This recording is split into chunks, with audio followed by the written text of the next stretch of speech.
كريازي ماشي الغساله الاوتوماتيك، عشان هي ما بتنضفش، فاحنا هوريكم طريقه الفك بتاعها وتنظيفها من جوه ونشوف هي ما بتنضفش ليه. فاحنا هنفكها حته حته مع بعض ونشوف هنشتغل فيها ازاي.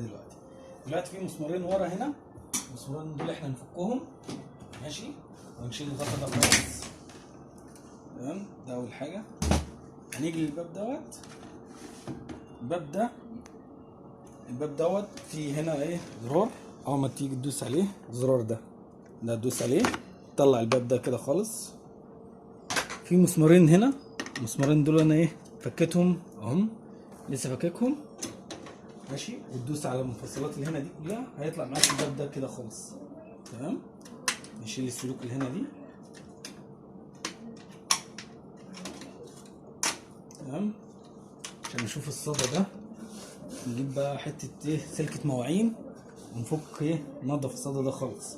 تمام كده، احنا فكينا الوش من الناحيه دي وشوفنا الباب وشوفنا كل حاجه.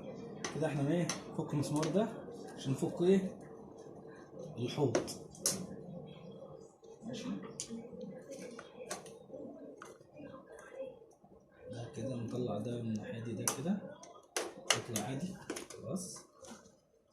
خرطوم بقى هنا، في الخرطوم ده هنا بيخش يخش الميه، ده الدرج اللي بيتحط فيه المسحوق والميه، ده الخرطوم الميه بينزل ويخش على تحت ماشي. احنا نفكها دلوقتي كلها حته حته وهنشوف المشكله بتاعتها فين ماشي. نجيب قصافه وندوس على الخرطوم ده من هنا ماشي. دي الترومبه بتاعت الميه دي، احنا نفكها، نفك الخرطوم خالص ماشي، ونطلعها من هنا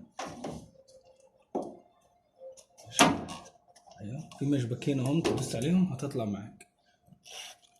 نشوفها بس يا جماعه، دي الميه ودي الزباله اللي بتيجي مع الميه، فممكن دي تسد ترومبه، ما تخليش الميه تخش الغساله وما تخليش الغساله تنضف.